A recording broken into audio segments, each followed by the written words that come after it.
So yun, hi, hello, I'm Dennis Roland Iglesias from SBA 2C. I'm one of the reporters of Group 7 and ang napunta sa akin ay yung tinatawag na International Committee. So I know medyo familiar na tayo sa terminolohiyang ito na International Committee dahil napahapyawan na to sa nakaraang talakayan natin sa taxation. So this is under the limitations of taxation power. So ayun, kung marirecall natin at matatandaan natin kung ano yung limitations of, under ng limitations of taxation power, meron tong two main categories which are inherent limitations at saka constitutional limitations. So itong sinasabi kong International Committee ay under lamang ng isa sa mga main categories ng limitation of taxation. At itong tinatawag nating International Committee ay under siya ng inherent limitation. So later on, mas malalaman pa natin kung bakit under siya ng inherent limitation at hindi siya under ng constitutional limitation. So bago ang lahat, papayawan ko muna kung ano ibig sabihin ng inherent limitation. So pag sinabi nating inherent,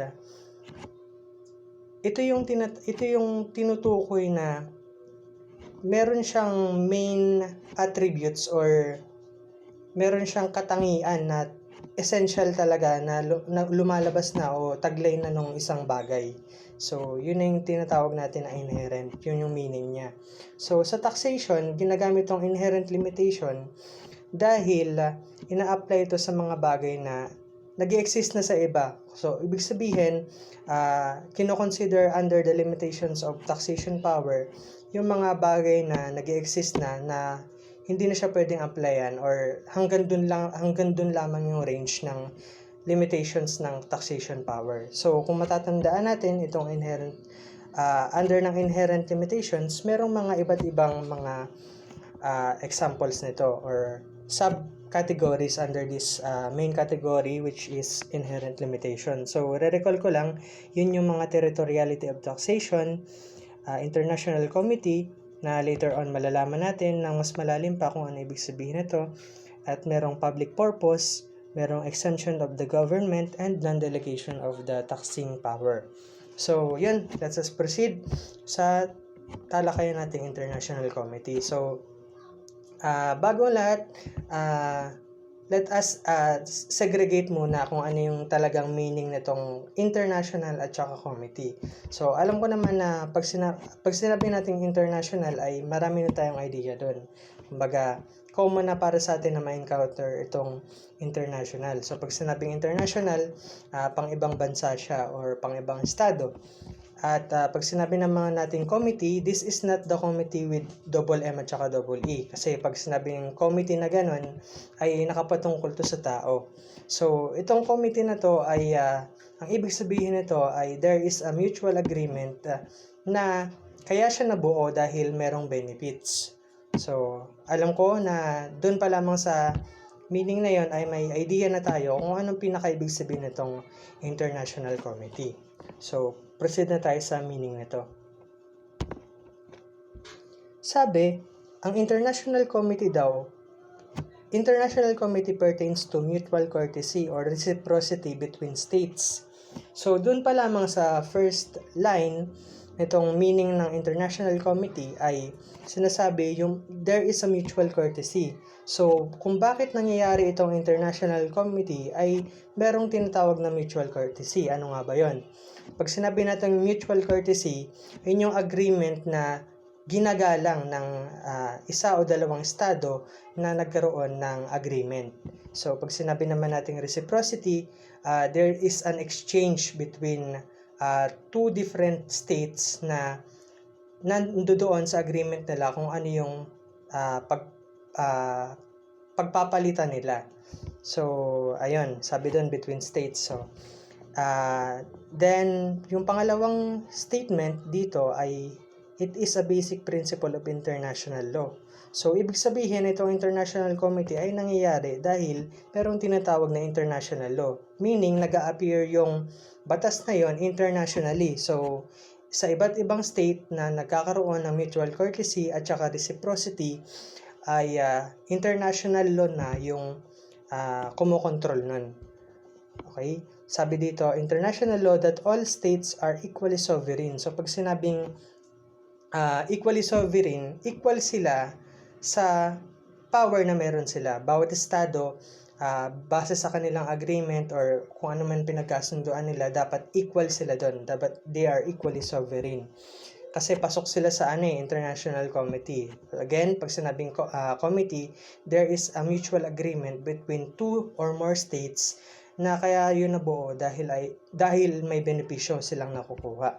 So, sa pangatlong statement, each state observes co-equal sovereignty by not taxing the properties, income, or effects of fellow states. So, gusto kong puntuhin dito yung word na co-equal. So, bakit co-equal yung ginamit at bakit hindi siya equal? So, pag sinabi kasi natin co-equal, napaka-specific niya. This term is using for a specific thing. So, ibig sabihin, there is an equal with one another. Iba siya sa meaning ng equal. Kasi pag sinabing equal, there is an equality to one another. So, kung mapapansin nyo, yung equal ay to and yung co-equal ay with. So, ibig sabihin, pag ginamit natin yung co-equal, there is equality between two subject or between two things or etc. So, kaya co-equal yung ginamit dito ay dahil yung tinatawag nating international committee ay nangyayari lamang siya between two states or two or three states na nagkakaroon ng kasunduan, nagkakaroon ng mutual courtesy at saka reciprocity. So, yung agreement na yon ay nakadepende na sa kanila kung ano yung mapagkakasunduan nila under the international law. So, sabi rito, each state observes co-equal sovereignty by not taxing the properties, income, or effects of fellow states. So, dito, lumalabas na yung tinatawag nating limitations ng taxation power. Kasi sabi dito, not taxing the properties, income, or effects of fellow states. So, later on, malalaman pa natin ng mas malalim pa kung bakit under the international law or under their international committee or mutual courtesy at saka reciprocity, walang taxing na nagaganap between sa bagay na meron yung dalawang state na pinagkasunduan nila, sa income ng dalawang state na nagkasundo, at saka sa mga effects pa nito. Okay, sabi dito pa sa sumunod na statement, consistent with this, embassies or consular offices of foreign governments in the Philippines, including international organizations and their non-Filipino staff, are not subject to the Philippine taxation. So, dun pa lamang malinaw na nakasaad na yung tinatawag nating embassies na hawak ng foreign government at yung consular, pag sinabi natin consular, it is something to do with consul. Okay? Pag sinabi naman natin consul, yun yung representative na galing sa ibang bansa or galing sa state. Either America, example ng America, or and so on and so forth. So, sabi dito, consular offices. So, nagpapadala yung ibang bansa ng consul na tinatawag just to observe yung protection ng mga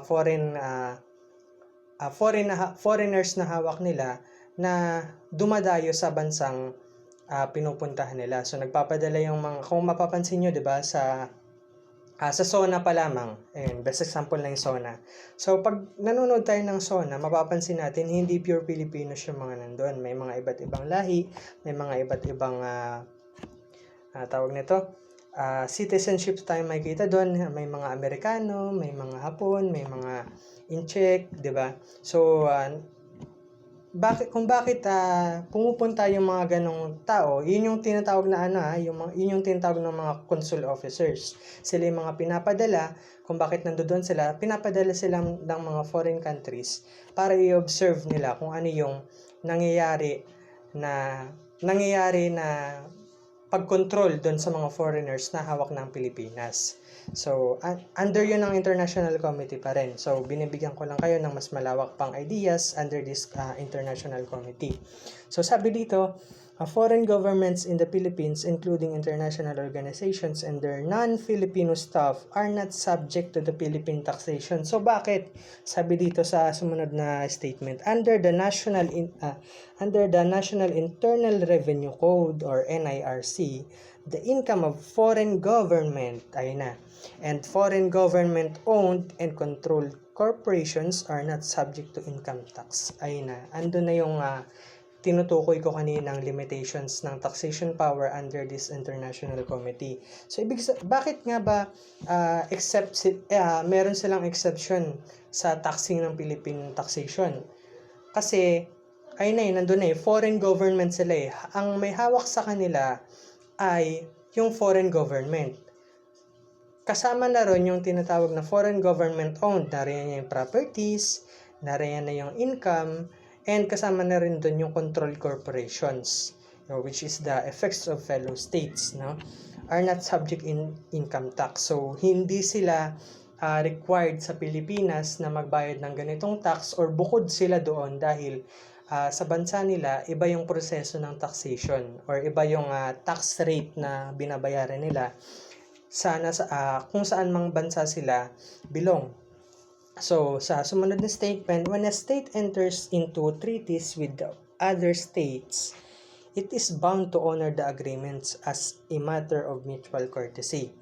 And in case its treaty agreements with other states conflict with its local tax law, its treaty agreements are given primacy.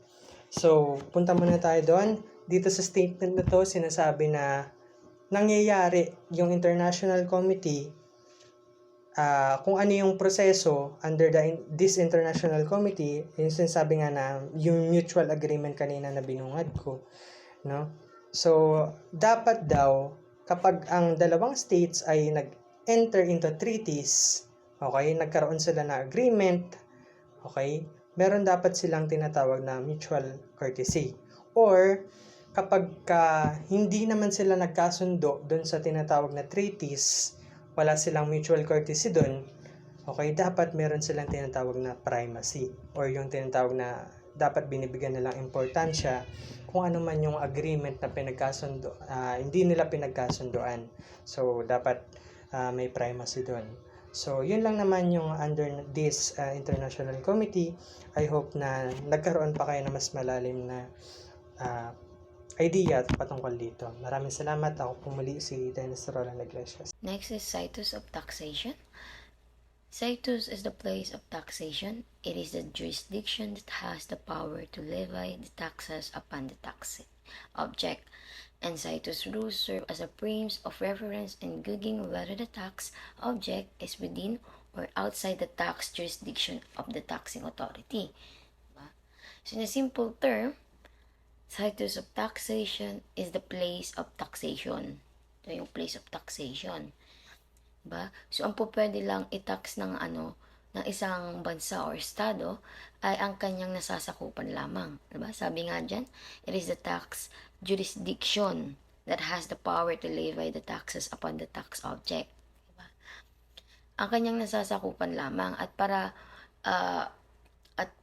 para ma-tax ang isang bagay o ang isang subject ay kinakailangan magkaroon ito ng situs. Diba? So, para mas maunawaan, so next natin yung factors in the determination of situs of taxation. Una, ano ba yung una dyan? Subject matter. Diba? Subject matter, ano ba yung tinatax? Tao ba yan? Property ba yan? Activity ba yan? So, yun yung sinasabing subject matter. Next naman is nature of tax. Ano bang klaseng tax yung ini-impose dito? Diba? Income tax ba yan? Property ba? Ganun. So, next naman is citizenship of taxpayer.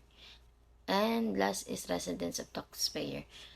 Differentiate lang din natin at the same time kasi para baka maguluhan kayo sa citizenship and residence. So, ang citizenship naman, when we say citizenship, anong nationality mo? Diba? Pumunta ka man sa ibang bansa, sa lupalop man ng mundo yan. Diba?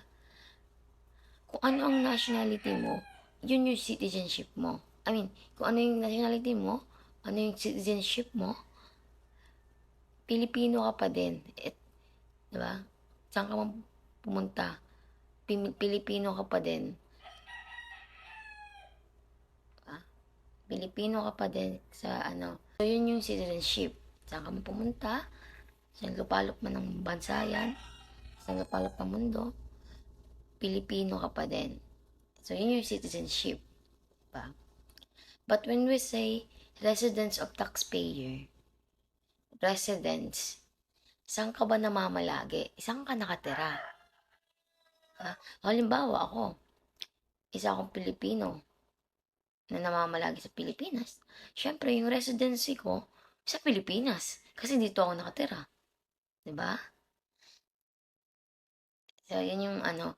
So, itong apat na yan, kinoconsider to sa pag di-determine ng situs. Diba? So, ano nga ba yung significance nito? Diba? Kasi maaaring i-tax ng isang government ang isang tao, property, or activity kung meron siyang situs doon. So, para mas maliwanagan kayo, next natin yung application ng situs of taxation na. Yan, may 5 example dito. At yun yung mga business tax situs, income tax situs, on service or on sale goods, property tax situs, personal tax situs. Hapyawan ko lang to kasi baka ma-explain ko yung iba sa ibang part ng reporter. Tapos maintindihan nyo, sa general example lang to. For example, sadula. Diba? Saan ako pwedeng magbayad ng sadula? Diba? Natural, kung saan ako nakatira. So, ang pagbabasihan doon is residence of the taxpayer. Saan ka ba nakatira? Saan ba ako nakatira? Diba? Siyempre, hindi ako pwede magbayad ng sedula sa Tondo kung taga Laguna naman ako. Diba? So, again, ang pagbabasihan doon is kung saan ka nakatira. Anong residence mo. So, ganun. Okay, proceed na tayo sa business tax situs naman. Sa business tax of situs, sabi dyan, businesses are subject to tax in the place where the business is subjective. I mean, the business is conducted. Sabi kasi dyan di ba? Maano nyo dyan. So, lugar kung saan yung business is na-conduct or saan ino-operate yung business mismo. So, saan yung situs nun? Diba? Kasi, hindi sinasitus yung income, but rather yung negosyo. So, kung saan yung negosyo, o saan nag-ooperate, saan kinandak, doon itatax. Okay, gets na? So, we'll give you an example sa business tax situs. For example, a taxpayer is involved in a car dealership abroad and restaurant operation in the Philippines. So, the restaurant business will be subjective to business tax in the Philippines since the business is conducted herein. Diba? Pero, yung car dealership in business is exempted. Kasi sabi ko nga kanina, yung tax dealership is abroad. So, hindi siya kasali. Di ba sabi ko nga kanina, is a jurisdiction lang. Diba? So, hindi siya kasali. Exemption yung car dealership abroad. Pero yung restaurant operation na dito kinandak, dito ino-operate sa Pilipinas, is kasama sa isa situs. Gets nyo? Okay. Next is income tax situs on service na. Income tax situs on sales good. The income tax cited on sales good depends on the various factors such as the location of the sales. It refers to the jurisdiction where the sales occurs or where the economic activity generating the income takes place. Next is the type of product or services. It refers to who is your target customers and what is the most need product within that area. And last, the tax laws of the jurisdiction involved. It determines where the certain types of income, property, or transactions are subject to taxation. This law can include rules of income sourcing, residency, and other factors. Okay, so property tax situs or real property tax kung tinatawag. Sabihin, properties that are taxable in their location. So, ano siya, taxable niya naman siya masyadong malaki. So, yung percentage lang ng tax nito is if, dito sa Pilipinas tinatawag siyang amilyar. Ganun. So, yung percentage lang na ng tax nito is if located siya in province or sa mga probinsya is 1%. Pero, if located siya in Manila, Metro Manila is 2% na.